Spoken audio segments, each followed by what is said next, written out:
Exactly. Yeah. I think it's just more of like maybe just thinking less is more, like don't think about getting 5 properties, 10 properties. Just get one Hmm. solid one, make it great, Yeah. renovate it well, keep it for 10 years plus forever, like as a generational wealth opportunity. Yeah. And then that will attract the best tenants, Yeah. like don't be cramming as many people as possible and doing like basic renos and just like the bare minimum. Like make it a solid property, do it properly, like hold it forever, and that will have the lift. Because we always talk about real estate, the wealth is created by holding and Yeah. carrying it, Yeah. I agree. for generations. Yeah.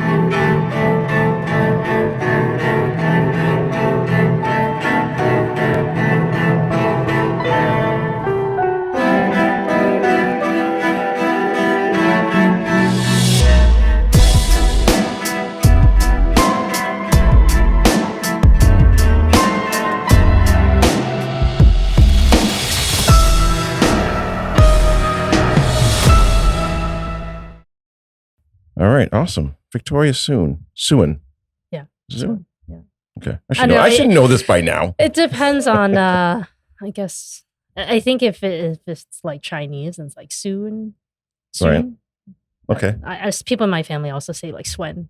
So like Okay. either way is correct, I guess. All right. Doesn't matter. I just call you Victoria anyways. Yeah. So, how you doing, Q? Excellent. Always great to be here. Yeah. Yes, Awesome. sir. Yeah. We were talking about sailing. Yes. And the last Toronto property tour we did, we came up with an idea that, hey, you know what? If you can't make it, why don't we just Zoom call you in and use technology? And it actually worked out pretty good. Yeah, I love your creative thinking, making it work. Yeah. And I was saying, I know you always talk about like living life by design, right? So Yeah. I think that's kind of putting that to work, like being able to sail and enjoy the weekend, but then, still making it work. Yeah, and pop in for like 15 minutes, give us some education and like, all right, I'm going back to sail and see you later. Yes, exactly. Though I don't know if you could tell, I was being like thrown around on the boat, and I was like, I don't know how long I can be down here on the cabin before I get seasick. So Right. I think I'll have to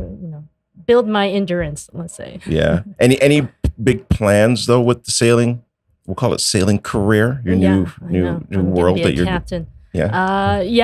Like I think right now, seeing if we can try an adventure first. I don't know if I want to commit to a boat. We were joking that boat stands for bust out another 1,000. So, Yep. I need to make lots of money before I buy a boat, right? But, it's a good dream to have it on my vision board to, have a nice adventure on a boat. And then if it's something that we really want to commit to, then buy a boat, go to the Caribbean or the Bahamas, something like that, and live out the dream. Yeah. You know what? The best advice I got in the beginning, because I've had a few boats now. I actually just sold one again and I'm looking for another one this year is they're like, just start off with something super cheap. So I bought one for like $2,000. Good thing about it is that, like I murdered the motor, always hit rocks. So I'm learning the lake. Yeah. The bad thing is I'm in the engine every single week because it's always breaking down. There's always a problem, and then you slowly upgrade to something that you like. Mm-hmm. So. Yeah, I feel like that with any vehicle. If you don't get something too nice, you don't feel bad. If you hit a rock or you do anything like that, you're like, okay, I'm just learning. So exactly. So listen, I want to dive into a couple things today. There's been some big changes.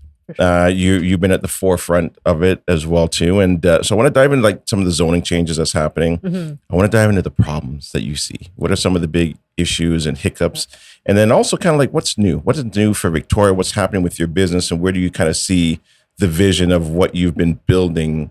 Where do you see that going? Yeah. But before we dive into it, I want to touch on.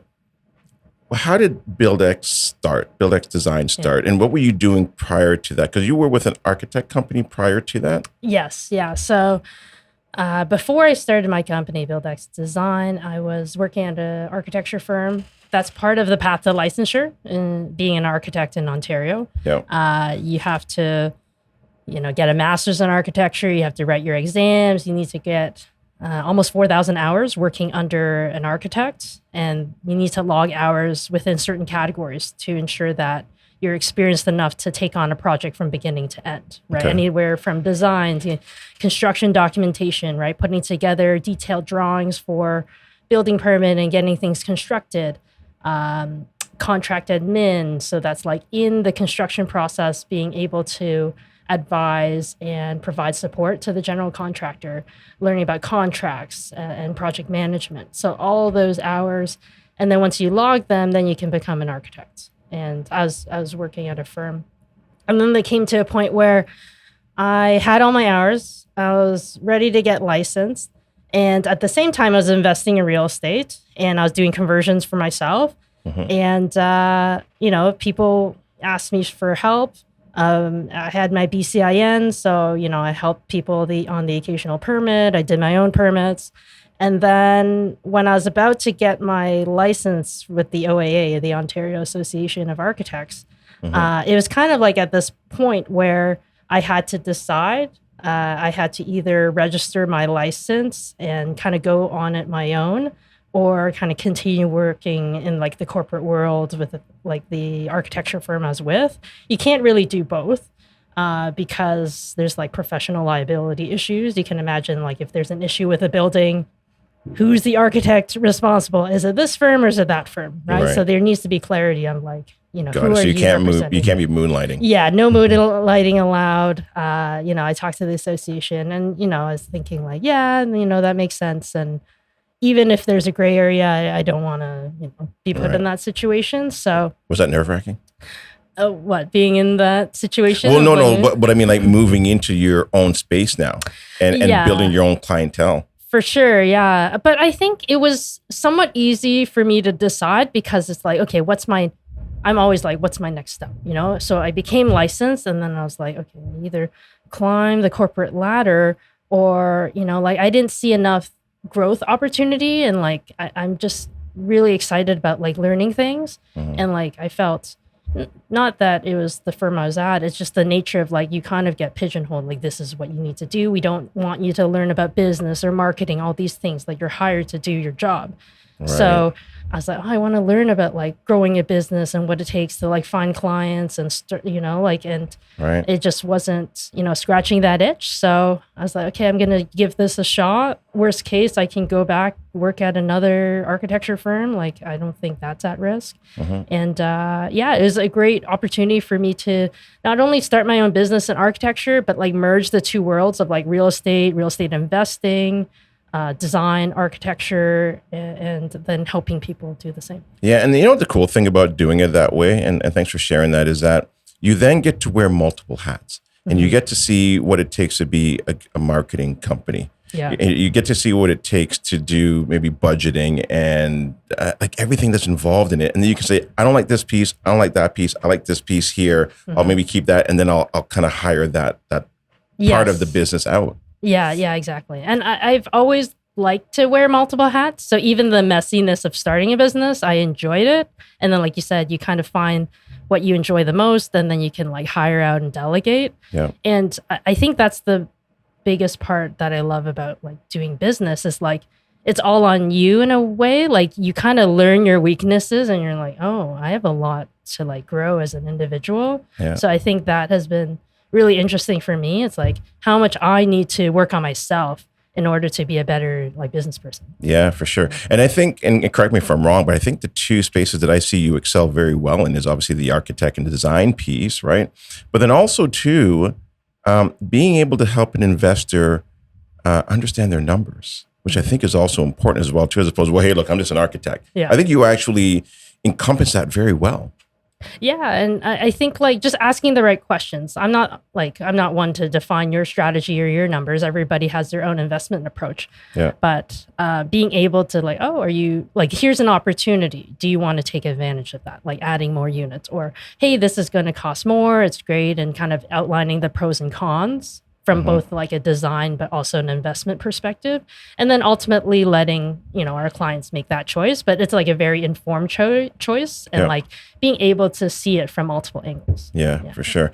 All right, so let's dive into zoning, because there's obviously been some changes in zoning, specifically in Toronto. I think also too out in Peterborough, probably a few other municipalities as well too. Yeah. Can you dive into that and I think there's obviously some great opportunity in Toronto because we've never done Toronto, Quentin, up until mid 2022, end of 2022, when the numbers, when the prices of homes started coming down. Right. When like, hey, this is starting to make sense. Yeah. I personally love Toronto. So I live in Toronto. Maybe I'm biased, but in 2023, Toronto introduced the multiplex study. So it basically unlocked fourplexes across the board. We chatted about that in our previous podcast, but that's kind of a game changer, right? So like fourplexes across the board, plus one with the garden suite, no parking requirement. Those kind of couple of things paired together really made it possible across Toronto. And like now with the city of Toronto, they continue to build on that, right? So they've kind of introduced new legislation for more density on major streets. So with that, it's up to 6 stories, 60 units. Obviously, your land and whatnot needs to be able to fit that. And then... so typically for that, just to jump in there, what are you looking for in a lot size for that to, play out? Yeah. I think like for at least like a 10 unit building, ideally you have like 40 or 50 foot frontage and then like over 100 feet in terms of depth, maybe like 140, 150 ideally. When you're looking at 60 units, we actually haven't played that out yet because you'd probably be maximizing the number of stories and then you need like potentially parking. So I'd actually have to like run our design and on that. But like more recently, people trying to take advantage of the major streets are looking at more like mid-density, 10 units or less, just so that they don't need to go through site plan approval. That's so crazy. So then I could have a neighbor and all of a sudden now somebody buys that house and then they knock that house down because it's maybe 50 feet wide. And all of a sudden now I've got like a small apartment building beside me. Yes, it's nuts. Like there's a lot of these homes are single family homes and they're probably like bungalows sometimes. So you could have a neighbor and you're on a decent sized lot. Yeah. And then you tear down the bungalow and now you have like a 3-story building, 10 units, and you have like, a full on apartment. And then like right beside it is a bungalow. But yeah, that's what's going to happen very, very soon. That's wild. That is wild. Yeah. Okay. And then what about garden suites? Because so you said fourplexes. So that's just in the main house. You can't do 5 units in the main house, can you? Not until very soon, like, so Toronto is looking to pass that this week. So this is like end of June. So they're voting on it. So they're going to do a similar thing, looking at passing up to 6 plexes as of right.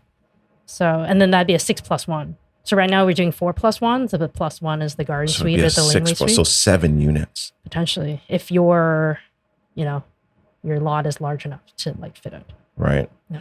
That's crazy. Because then now, if you're an investor, and especially in the market that we're in now, and you take advantage of the changes in the bylaws and do it early enough, like 10 years from now, you're gonna be like, I know it's laughing. Yeah, like I think about it like, if you started investing in real estate during, let's say, COVID, I think people would think about, I need to buy like 3 to 5 properties, and then maybe I'm good to retire.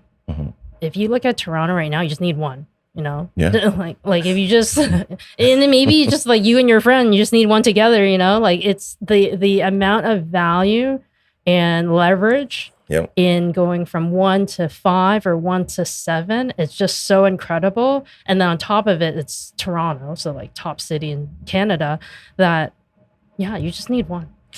Because the beautiful thing is that you don't have to do the upzoning.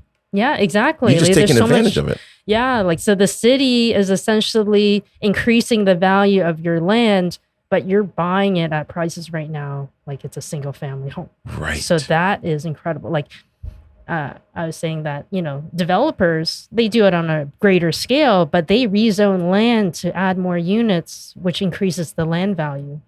The city is doing that for everybody in Toronto. If like at this scale, so you're being able to capture that value that the city is providing. So I might sell my property in Mexico and bring it back here.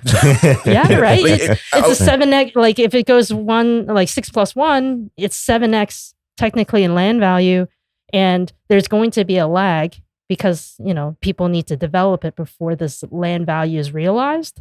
But like eventually it will. And yeah. I'm like 3x short of Grant Cardone. yeah, exactly. 7x, 10x. Yeah. That is awesome. Yeah, that could be the new slogan, right? For when we do our property tours. 7, exactly. No more 5x, it's 7x. We're getting closer to Grant Cardone. So. Yeah, absolutely. Okay, so what about the numbers then? Like, what are you typically seeing? And maybe Q, you can jump in here as well too in regards to price points. Like, what's a good price point if you're looking at these single family homes for you to kind of hit jackpot? Yeah. It really depends on like if you're trying to do like a conversion project, what I call like a top up. So like taking down the roof and building a couple stories on top, or like a brand new build. But I think like a decent sweet spot to buy is like, $1 million, 1.2, that kind of thing. Like I find there's decent neighborhoods with like solid size land that you can kind of get within that kind of purchase point, and then turn it into 5 units right now, and then you're probably refining in the like low to mid 2s. So and what are you seeing, Q, in regards to price points when you're out there looking? I think it'd have to be anywhere from that, even lower. Lower. You can if you can get in that 9 range, right, that 900,000 range, then you're playing with house money after that. Right. So I think it's exactly like we're alluding to.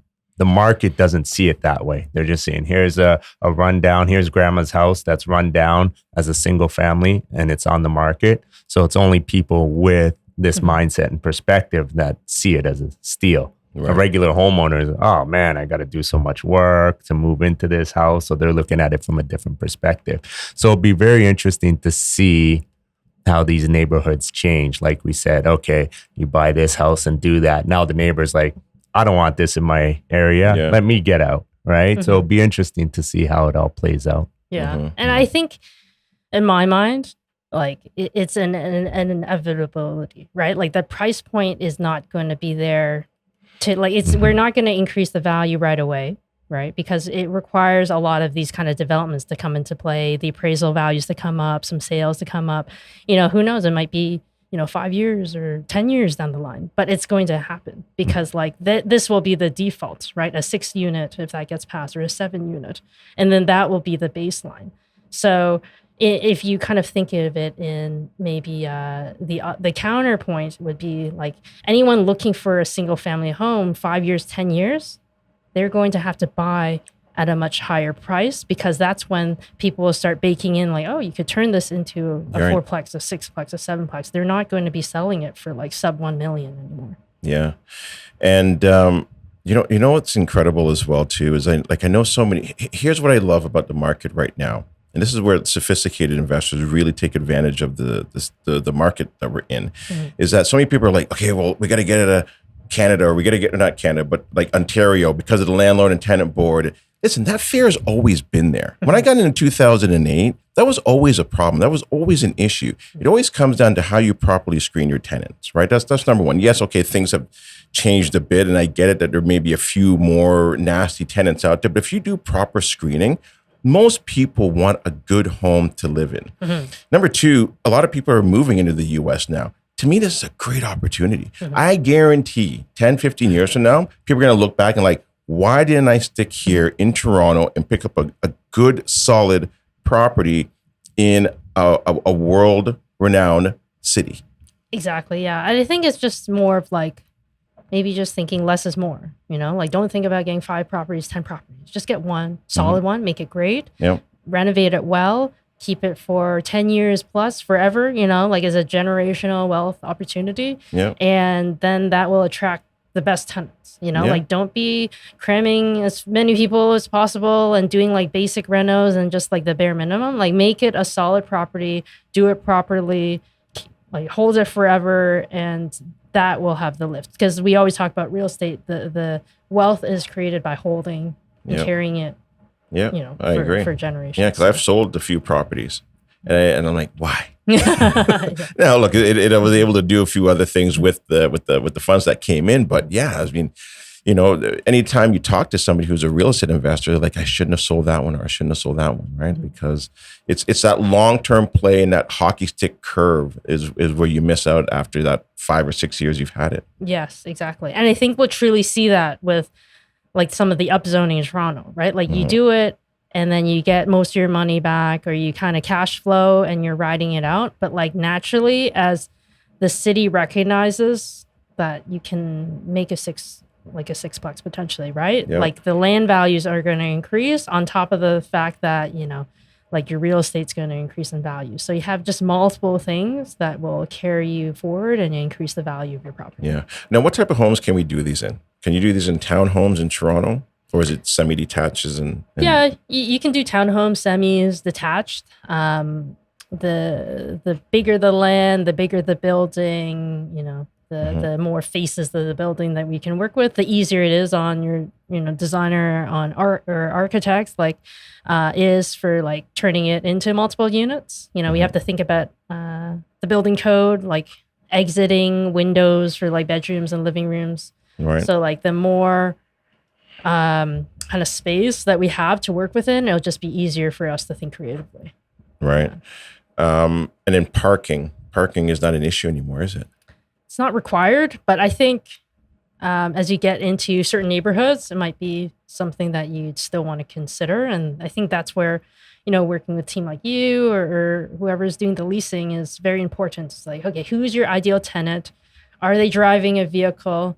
Are these families, and if you're targeting families, they might have one vehicle. How are you going to fit that parking there? Is it going to be difficult to rent out the units if you don't have parking? Right. Are you close to transit? All these kind of questions that I can get you the building permit, but doesn't mean that it's an ideal rental situation. So that's where I kind of ask these questions of like, are you thinking of this holistically? And do you have other members of the team that are providing you advice on the ground, that see it and can kind of weigh in on some of these decisions. Right. Because just because you can do 7 units, it may not make sense to do 7 units. Okay. So you really got to take a look at the whole picture and what your competition is, because you can't make more space once you've done it. Yes. Right? Yeah, exactly. So you have to be careful of that. And what are you typically seeing out of these units? Are they 1 bedrooms? Are they 2 bedrooms? Are they studios? I think these days, the investors I'm working with are targeting 2 or 3 bedrooms. It's really to add to the rental stock that isn't existing. Like we see and hear all about condos, right? Mm-hmm. A lot of the 1 bedrooms, the studio units that aren't kind of renting out, or there's just a flood of that inventory. Yep. So, if you're creating new inventory, what is missing, right? And it's the 2 or 3 bedrooms and like the family size units. So I'd say most people are pushing for these slightly larger units. And again, like it brings something different than it's already existing. And I think it just provides like a longer term strategy, less turnover over time. Right. Yeah, no, that makes sense. And I think, like you said, you reverse engineer because someone can take that same building, cram 7 units in, but then you have 7 studios, which now you're competing with the condo market that's saturated, you're right? Like, so are you sure you want to do that? No. And I think that's where every investor is a little bit different. Some investors are like, I'd actually want to make this more geared to students. So then we're going to have more bedrooms with like en suites, because the majority of their time is going to be in the bedroom and they want their own private bath. And then we're going to like limit the living room kitchen area because they might not be there as much. Mm-hmm. But that's going to be a very different layout than, 3-bedroom apartment for like a family or multiple studio units. Right. Yeah. Can we just high level run through the numbers? So let's say you buy this property now for $900,000 or $950,000. Mm-hmm. What does that kind of look like from the beginning to the end? Mm-hmm. So down payment, typically, 20%. Yeah. Right. Want to run through that just real quick with us? Sure. Okay. And renovations. Down payment, 20%. Yeah. So like let's make it easy. $1 million. Yeah, we'll do $1 million. All right. So 200,000. 200,000. And the closing cost, what would you say? You do a 2%. It's always a good number just to be safe. And you get the double land transfer tax in Toronto. I think give you that. That's another reason why you shouldn't be selling things, like left and right in Toronto. Just like hold on to it. Yeah. And then what kind of scenario are we doing? Like a 4+1? Yeah, let's do a 4+1 because I know we're currently doing one right now with one of our clients. So 4+1. Yeah. So I guess renovation, let's just say it's like a conversion. Let's say you're being, you're not like blowing it out of the water and doing like every single little thing, but you're like doing substantial renovation. I'd say you're at like four to 500K probably for that like conversion of the main building to fourplex. Okay. And then typically too with that 400 or 500K, because I think a lot of times now too, you're taking out the furnace and the ductwork, right? So that the unit can work in the basement. Yep. So there's some additional cost there as well too, correct? Yeah, that's where like, even though it's say 400 to 500, you're like, oh, 100K, that's a huge variable. But like your mechanical systems alone, depending on which way you go, could be that variable, right? If you go changing all to ductless, each unit has their own heat pump, then, that usually could be like 80K right there, right? Versus like you could technically keep the furnace and then have it power all 4 units. That's allowed in the Ontario Building Code. So then that would save you a bunch of money. You have one furnace that powers everything versus 4 individual like heat pump systems, one for each unit. Now, the heat pumps is more ideal. So you might want to think of that because you could separately meter, separately build the tenants. So that would be a very good like long-term, consideration. So, like if you're looking at heat pumps and like more upgrades like that, then you're probably closer to the 500K in like a renovation like that. Right. Because you're also bringing in additional power. So you're going from maybe like, 100 or 200 amp to maybe 400, right? Yeah. 400 amp. That can be a big variable. Yeah. Some people are worried about like the cost and the time to deal with Toronto Hydro to do that upgrade. So some people are opting to upgrade gas lines and then have gas powered stoves, gas powered dryers. Right. So you can avoid that potentially. But in a way, if you do the 400 amp upgrade, it's great because then you could eliminate the gas entirely from your house, potentially, and then just be full electric. And then if you have separate electrical meters, then all your tenants just solely pay their own bill. And that's great as an investment. Okay. So now we're at 500,000. So now you're at around 1.5, right? Maybe a little more, let's say. And then what's anything else now? The garden suite. Oh, and then the garden suite. So if it's a conversion, let's say like 150 to 200K for that. If it's like a new build, probably like 300, 350 at a minimum. Right. Okay. So you're saying like, if you have a garage in the back and you're converting that. Exactly. Okay? Yeah. So that's what we're doing at that, your client's place. So, so total you're looking at 650 to 700K for like renovation. And then the appraisal's coming in at, or values coming in at approximately? I'd guess like probably 2.2 to 2.5. That's crazy. So then so we're at 1.7, call it 1.8. Yeah. So now you've just baked in an extra 4 to 500,000, $500,000. Yeah. In a year and a half. For sure. But what, a year and a half or a year? Maybe like a year, you're done, right?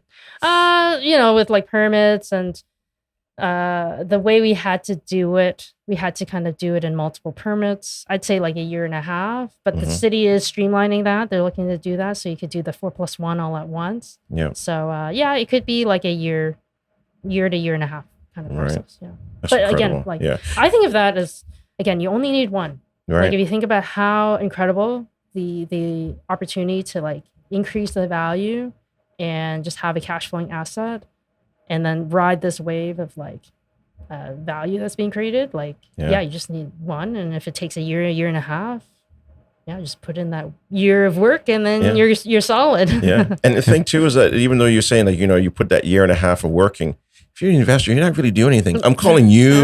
You're getting the contractors in. You're like, you know what I mean? Like you're doing a lot of the heavy lifting for us. Yes. Yeah. Right. Exactly. And not only that, like it might seem heavy at the end, 400 or 500, another 152 for the garden suite. But the projects you're doing, you're taking these to the studs. So now you know everything behind your walls. So that's it. You're doing everything up front. So if you have that long-term perspective, the next 10 years, you're just laughing. Yeah. Right. You just rebuilt your house essentially. Yeah. Like as like an operator, you're less concerned about like the asset you have. You know exactly what's behind those walls.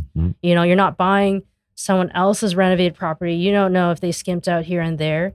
So that's like the benefit that I see. On the one hand, it's a pain because you're like, it's so much work to renovate it. But like a long term, it's the best to like hold it that way. Yeah. And then you also too have to consider the carrying costs as well too. I think sometimes people forget that piece as well, right? So some additional costs there too. Yeah, for sure. And then depending on like what kind of lender you're going with, most people are going probably with acquisition, like an A or B lender. So, it's not a kind of project that you want to be on a private lend on. It's a year project. So you don't want the high interest rate as you're kind of holding it for like a year-long construction process.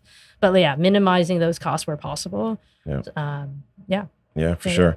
Okay, let's touch on Peterborough a bit as well too, because they're also making some changes to their bylaws to go up to 4 units. Yeah, so it's effective. It's effective now. Okay, so walk us through that, because is it 4 units in the one house, or is it a garden suite, or can you do 2 in the backyard? How does that work? Yeah, so it's 4 units. That's a good question if you can split it up. My understanding is that you can't. I thought you could only do 1 in the back. I don't think you can do 2 Right, in the you back. can't do 2. Like it's 4 units, but I guess the scenario I'm thinking, can you do a 3+1? Possibly. We haven't done. It's so new. It's like maybe a couple weeks old. Because it could just be 4 all into one building. 4 and all in one, and we're actually putting in an application. We're like the first. I think the city told us we're the first to submit for a 4+. Oh, really? Okay. In the city. Okay. The challenge with it, I will say, is that the way they've written the bylaw, it's almost impossible to do without a variance. So we're first applying for a variance to submit this 4-plex application. Interesting. And what's the variance in relation to? It's related to the lot width and the lot area. And the main reason why that gets triggered is it's a calculation based on the number of units. So they're like, oh, you need X, like you need 12 meters of lot width per dwelling unit. So then you have 4, you now need 48 meters of lot width. And you're like, this is impossible. That eliminates 95% of the properties. Exactly. It's like, so you've written it in a way that no lot will ever have this, because, 12 meters is a regular property. Like regular property width. That's about 12 and 3 is 40 feet. 40 feet width. Yeah. So you essentially need 4 times 160 foot width of lot to put a 4-plex as of right. Like there's no you're way. going into rural. Right. Yeah. So they recognize it's kind of crazy. Like we talked to staff and they're like, they kind of treat it as like almost like an interim bylaw in a way. Like they're making it, they've passed the 4-plexes allowed for that, and they might be relooking some of these things. But it's almost like as if it's to slow the process down a bit in the neighborhood, so that neighbors can voice maybe their opinions or push back a bit, right? Yeah, I think some of that's going on, but we've voiced our concerns and said, like, basically it's not really allowed without minor variance. If you actually want to get things built, you'll need to change this, because some people won't even want to apply for the minor variance, right? Like it's too risky, maybe. Well, the other thing as well too is now you're buying this property, you're waiving your conditions, and you're going through the variance, and then they said, what if they push back? Now you've got this property that you just bought that you can't do what you want to do. Yeah. Right. So it's true. So they've allowed it, but then this is where like the actual rules that they put in place to allow for is very important, because say Toronto, if they passed the bylaw to allow for 5-plexes, and then they said, oh, you need 5 parking, right? It's like, then that's never going to happen in Toronto, right? Like there's not enough land to service like that parking there. So the way the rules are written to allow for these extra units is very important. And Peterborough, with the lot area and the lot width, the way it's written right now, it's just almost impossible. So what about like semi-detaches? Can you do the same thing as well too? Yeah, like you could convert it. You could do technically a 4-plex conversion there, but the same rule would apply. Like you need to 4 times the required lot width of that property. Right. Unless you get a variance. Unless you get a variance. Yeah.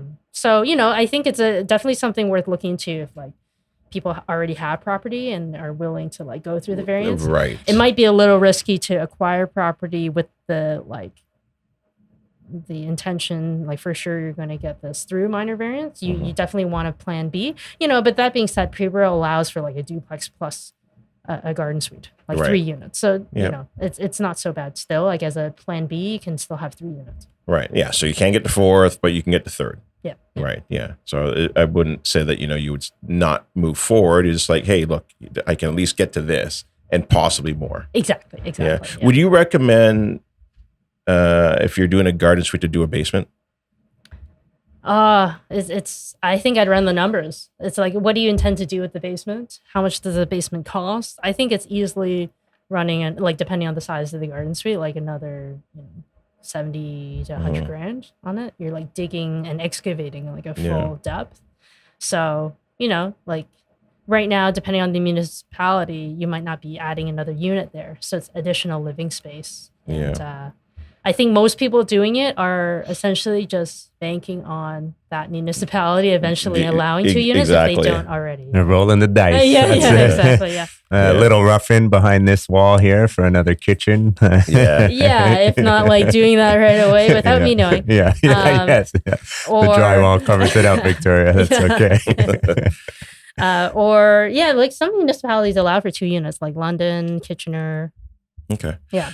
I want to move on from this unless you have any other questions, but I want to touch on like some common mistakes that you see.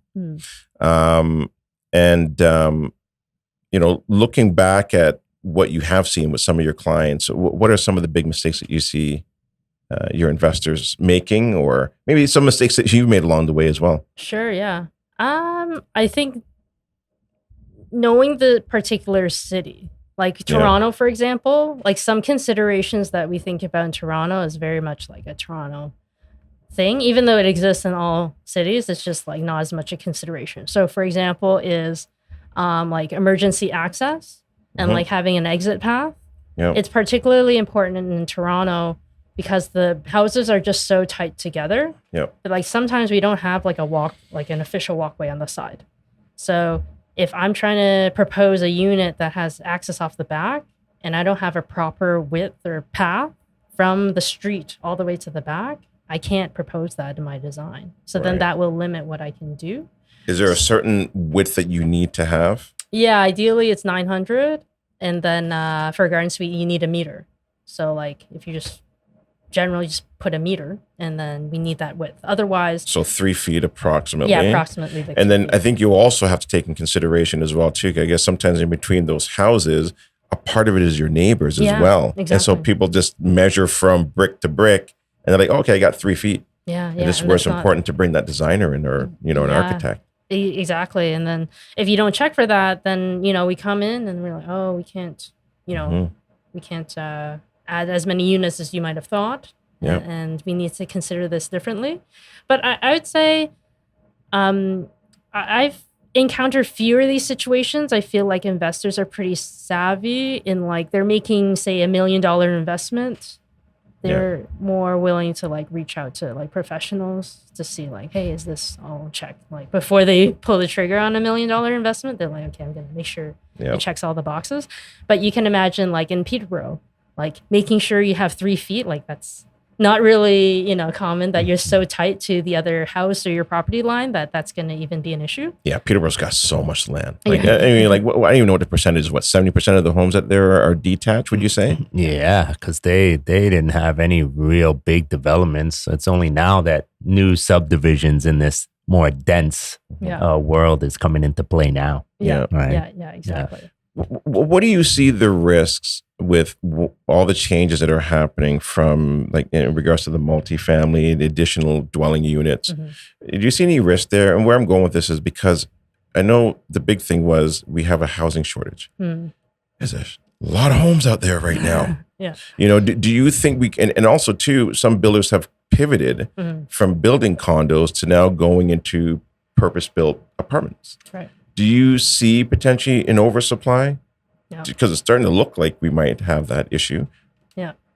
I think, adding a couple units to each existing property, to investors, that may be like, oh, that's like 3xing, 5xing the amount of property there. But the overall scheme of things, it's still very minor. Like the amount of housing that we need to build is incredible. I forget the actual number, but government's always talking about like we need to 2x like the amount of housing we're building, and there's like no housing starts. So None. Right? Like all the condo developers putting their projects on hold, right? No subdivisions happening either, really. So if it's all these like mom and pop investors working on the missing middle, as great as it is, it's still making such a small dent in the overall need for housing. Okay. So yeah, I think there's still a demand for it. I think it's just being more conscious of like what you're putting out there, right? You're not going to be putting 1-bedroom studio units, right? I think you're just being more conscious of like the property types or the rental units that you're putting in. Is it a 2-bedroom or a 3-bedroom? Is it in demand? Buying in a solid neighborhood, right? Like just the fundamentals of like real estate. I think just making sure that you have that, you're not just trying to buy any property just because it's cheap. Like you want to hold this for 10, 15 plus years. Yeah. So make sure it's in a place that fundamentals are so important. And this reminds me as well too, Quentin, when we first started, is when we had to write our ads, we had to write these beautiful ads because vacancies were higher. Yeah. Like imagine you and your family in this beautiful home with this amazing kitchen and your kids are in the backyard. We had to paint this whole picture. And then in 2017, 2018, house for rent. Yeah.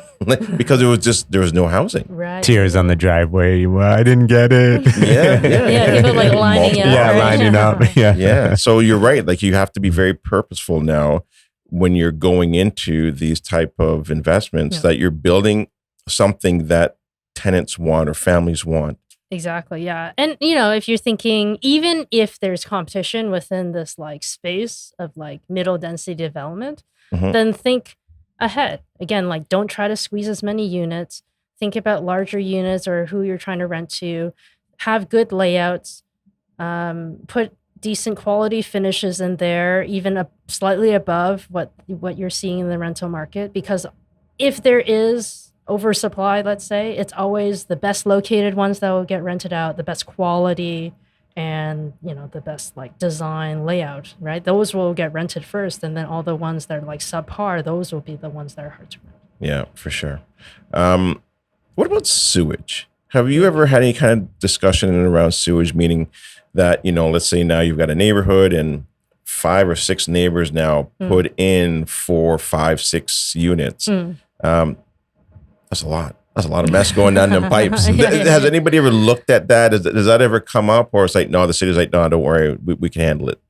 On the, I guess, city side of it, I'm less involved with that. But obviously like upgrading utilities, whether it's like water lines, sewer, electricity, gas is always like a potential thing. Yeah. And then as you get into like larger units, they'll more likely get triggered.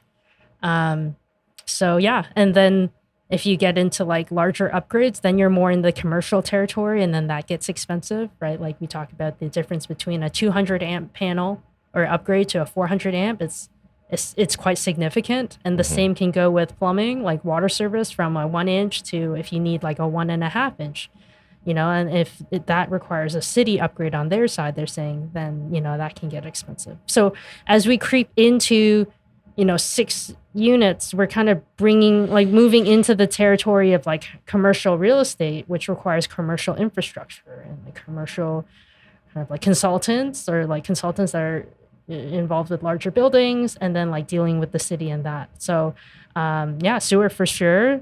Less of a thing I guess I personally encounter related to upgrading the sewer pipes per se. But one thing would be we encounter fairly frequently in Toronto is a sewage ejector pump, sometimes needing that, depending on the level your sewer line is. If it's below where the city sewer is, you actually have to pump it up. Right? So if you underpin and your sewage line is below, then you actually have to pump the sewage up. Right. Yeah, because we used to see a lot of that in Peterborough as well too, right? When we kind of first moved into that market in 2017. Like the injectors? Yeah. Yeah. I don't remember why, because sometimes you'd go into a home and you see like this toilet in the basement and it would be a kind of like a pedestal. I'm like, why is it built up? Yeah. Well, it depends on like the water level. Yeah. So like this happens in Niagara sometimes too, because they have such a high water table. The infrastructure is not going to be low either. So they might have infrastructure higher than, say, maybe the basement of the house. So even though you're not doing anything special, like often like regular homes still might have a sewage ejector pump because they're not going to put it too low and like below the water table, for example. Got it. Okay, so that's what it is. So Peterborough maybe just has like a higher water table in certain areas. I think the way, if you look at Peterborough too, Peterborough's kind of like a bowl. Yeah. Like the way it, because they've had some pretty big floods there in the past as well. So that'd be my guess, like why the city infrastructure might be higher and then why there might be lower sewer lines. And then that's what's causing the need for a sewage ejector pump. Yeah. Yeah, because a lot of those are in those floodplain areas, right? And we're not doing 2 units in those areas as it is, right? So, right. Yeah. And that's the other thing. Yeah, go ahead. Oh, well, it can happen again with garden suites too. Like sometimes the slope required from all the way at the back to the city line is not adequate, right? So then we'll still need a sewage ejector pump. So even though it's higher, it's not high enough to like have the right slope across that really long distance. So okay, sticking along the lines of mistakes and issues, and no names required here, obviously, is looking back at what investors were doing during that peak. What would you say was some of the big mistakes that they made? Was it just like over leverage? Like what were some of the things that you were seeing? I think just ignoring the fundamentals and like getting caught in the craze. Like, oh, we just need to buy, Right. Like, it's not like buy in a good neighborhood, buy solid property, and buy for the long term, Even for me, I would say like I have a portfolio in Niagara. Now I'd be like, oh, I want to reposition that to Toronto or like other markets, because I think now there's like an oversupply there. So, thinking, is this rather than like holding on to a 5-year because that's my mortgage, it's like I should think of it as holding for 10 years, 15 years or forever, like have a much longer term perspective. Right. Yeah. We talk about this all the time as well too, is that every time you buy an investment property, it's always too expensive. Like every year, I think I got a decent, and you look back and like, of course that was a great deal. Yes. You're trying to squeeze out an extra $2,000 or $5,000 there, right? But what you want is good fundamentals, good location, and space. Yeah, and I think just not getting caught in the craze, like you need to buy 5. It's just like just one solid property could change your investment portfolio and your overall like wealth. Yeah, I think that everything starts with why you want to do it. What are you trying to accomplish? Is it for retirement? Is it for kids' education? What is it? Put that plan in place, because too many people, like we said, you brought up the US now, right? It's a hot topic. So people sit in a room and they leave that room. Oh, I got to go invest in the US without looking internally. What's my plan? What am I trying to get out of it, right? And then they just follow the herd at that time. Yeah. Right.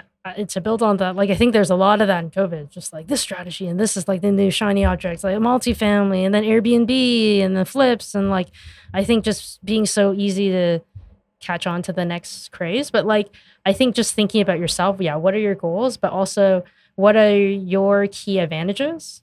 Like for me, it's like I'm an architect, so if I can use a strategy that takes advantage of my skills, that actually de-risks my investment strategy, right? So if somebody has other skills or information or opportunities to leverage, then take advantage of that and choose your investment strategy accordingly. Exactly. And listen, and by no means am I knocking U.S. investing. If that's your strategy, by all means, go ahead and do it. But just be careful, like what you're saying, from hopping from strategy to strategy to strategy. And I see a lot of investors do that. One of the things that I learned early on was pick a strategy and like master it for like 4 or 5 years before you move on to another strategy.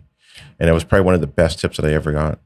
Yeah, exactly. I think there's so much lost when you kind of, skip from one strategy to the next. And it's better to be a master at one than like a jack of all trades. Grab 3 and one's an Airbnb, one's a student rental, one's a long-term buy and hold, and you're wearing different hats every day when you pick up the phone. And I've been guilty of that. Like I had one that's an Airbnb, and I quickly learned that it's like, this is a whole business, and I don't want to be in this business, like I didn't know and it's like, oh, it's people get the idea, and I had the idea. It's like, oh, it's just another real estate strategy. It's like, it's not. It's a whole other business. It is. You need to be prepared to run a hotel, essentially. Yeah. There's a lot of different moving pieces, and you realize very quickly how needy humans are. Yes. Like toilet paper, and paper towel, and blankets, and pillow sheet. Like it's crazy. Because we've done it with our property in Mexico. and you got to have everything set up correctly. And so we've actually shifted from short term to more like midterm. I'm like, that's a lot of moving pieces, you know? So, but let's kind of move on to the last piece here. So what's next for Victoria? And I know you've also, I think, built out an app as well too. Working on it. BuildXNet? Is that what it's called? Build Next. We're calling it Build Next. Okay. And the first phase is helping you find or determine the eligibility for a garden suite, a laneway suite, and it's in Toronto. Yeah. So the idea is you can type in an address, and then my partner's a software developer, so exactly. So he was able to essentially pull all the data of Toronto once you type in this address, and then it'll identify the building, the property line, and it'll determine the zone, that you could build in. Can you build one? How big could it potentially be built? And then do all the checks that I would typically as an architect. Very cool. But you can do it by just typing the address. Yep. And with a click of the button, we'll be able to tell you high level, is it eligible or not? And we have it kind of like a MVP built right now. But if anyone's interested in signing up for like the beta, then we'll maybe provide the link for them to sign up when that's released. That's awesome. I didn't know I was on the MVP list. That's amazing. Thank you very much. But I'll show you the link after and share it with you. But I think the goal with it is like obviously ADUs and laneway suites, like that's the beginning, as it's kind of the smallest building type that we can kind of analyze. But then the hope after is like multiplexes, is triplex, fourplex, sixplex, 10plex. Like we've kind of identified the properties, the boundaries, and what setbacks you're required. So now it's like, okay, are you eligible for an ADU? But in the future, are you eligible for a multiplex? How big can you potentially build? And who knows? I don't know. Like thinking about features with AI, floor plan generation, like, all of the ideas are out there, but we're going to see what people are interested in, hopefully get more feedback and build a product that's kind of tailored to people's needs. Yeah, and especially now with how fast AI is moving. I mean, man, that app is probably going to be able to be equipped with so many amazing features because it's moving fast, really fast. Yeah. Have you seen some of the stuff now, even like at the call centers, and that like they're almost better than a really good human. Yes. Like, and the way that they're responding, like, and how quick and how fast. Like, I think call centers are almost going to be obsolete. I think so too. Yeah, it's almost like you have to slow it down so it seems more human. Like if you see like the ... happening, like it could just automatically give you an answer, but then they slow it down 3 seconds just so it seems more human. Yes, exactly. Like now, like if I'm talking to my chat GPT, if I'm in the car, I've got it now where like she actually responds back to me and like, and so she's using ums and ahs in her conversation with me. I'm like, this is crazy. It's wild, but like it's exciting too. Like I think there's so much possibility. So I don't know. Like that's where this is kind of like a bit of a passion project, and I think why not? Right? There's so much opportunity. Like if we don't build it, like someone else will. Right? So. Right. Speaking of like your app and also design, are you now plugging AI into how you're building and how you're planning, and how has that changed for you? Not really. Like I use ChatGPT to generate like content or like, responding to like RFPs. So somebody requests us to like bid on a project. That's helpful to like generate content and verbiage for that. But like in terms of the design, I personally don't trust it enough quite yet to like be reviewing for code and giving that. Like I think he can give a high level sense, but like if my professional license and stamp is on the line, I'm not going to trust ChatGPT quite yet. I think it's probably pretty good. But too much is on the line for me to fully trust it. I agree, because you know what? I've actually caught it make mistakes from time to time. Yeah. Like we were trying to make a 32-week rotation for coaching, and I'd take a look and I'm like, no, you made a mistake there. Oh yeah, you're right. And so a few times I actually had to correct it because it actually did. So you're right there, where you don't want to completely rely on AI. Yeah. Yes, it's getting a lot better and it's very quick and fast, but to just say, hey, do everything for me and not do like an additional check. Yeah. You know, you gotta be careful. Do you ever have it reply to your emails? No. No, it's getting there. Oh, really? Oh, yeah. Okay. Like a just plug the email in there and say respond. Oh, okay.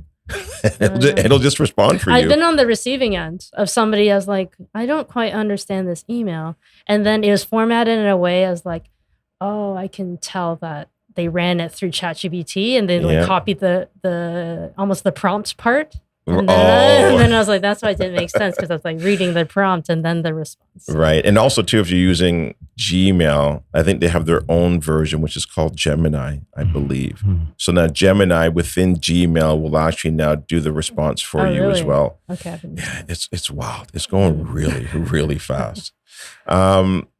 How things are in the market today, how has that impacted your business? Well, what have you had to do different or change to, has business gone away a bit because a lot of the investors are gone away, and what have you done to adapt? It's actually grown. And like, I think the particular space that we're in is just decent amount of activity, like Toronto multiplexes. I think there's a lot of excitement around that. So if anything, like I've learned, like being part of that niche has been like really good for my business, because, like being an expert in one thing has allowed me to like, find business there, but then it's kind of allowed me to maybe expand from it, So yeah, like I guess surprisingly, like despite the market the way it is, like this niche I think is actually doing quite well. But I would say, I used to do a lot more work in like Hamilton, Niagara, like other cities, and that's just like totally dried up. So you're now moving right back into Toronto, would you say? Yeah. Like everything's kind of like moving to Toronto. I think that's the way the real estate market's kind of been too. It's like a lot of investors in Hamilton, Niagara, Kitchener. It's just kind of died down. And then, just more the mom and pop investors are in Toronto. And then the bigger developer kind of clients have like properties sporadically. Like I've like a larger development going on in Brantford and some in like Kitchener. But like those are kind of more one-offs, and they usually tend to be like the larger developer clients. Yeah. No, you're right. Because I mean, I'm even seeing now deals come across my desk where people are trying to sell their investment properties in North Bay or out in Timmins or Sudbury, where a lot of them end up having to move further out because the numbers just weren't making sense closer to the GTA. Yeah. And so now you're kind of seeing some of that pull back in now. Right? Yeah, exactly. Yeah. And then I would say like just the creation of content has just been like so important in this growth. Like I've seen like Instagram, YouTube. Yeah, YouTube was like crazy. I think I posted one video on someone else's channel. We did a walkthrough, and I was just like, whoa, like the amount of views and like people reaching out from that. Right. And so just the importance of like marketing and putting yourself out there. Yeah, absolutely. Victoria, listen, I've enjoyed this conversation. It was very insightful. It always is when I sit down and have a conversation with you. If anybody wants to learn more about you or get in contact with you, how can they do that? Yeah, easiest way would be Instagram. My handle is @BuildXLab. And you can also reach out via email, builduxdesign.ca, and you can contact me there if you have a project or want to reach out and chat. And then I think on my website too, or hopefully you share the link, you can sign up for the app that we're creating. We're going to launch the beta test soon. So if you want to sign up for the latest release, awesome. Victoria, thank you very much. Q, thanks for dropping in, brother. Always great conversation. Always great to be here. And Victoria, I love seeing your projects come to life. All right. Thank you. Awesome. Thanks, guys.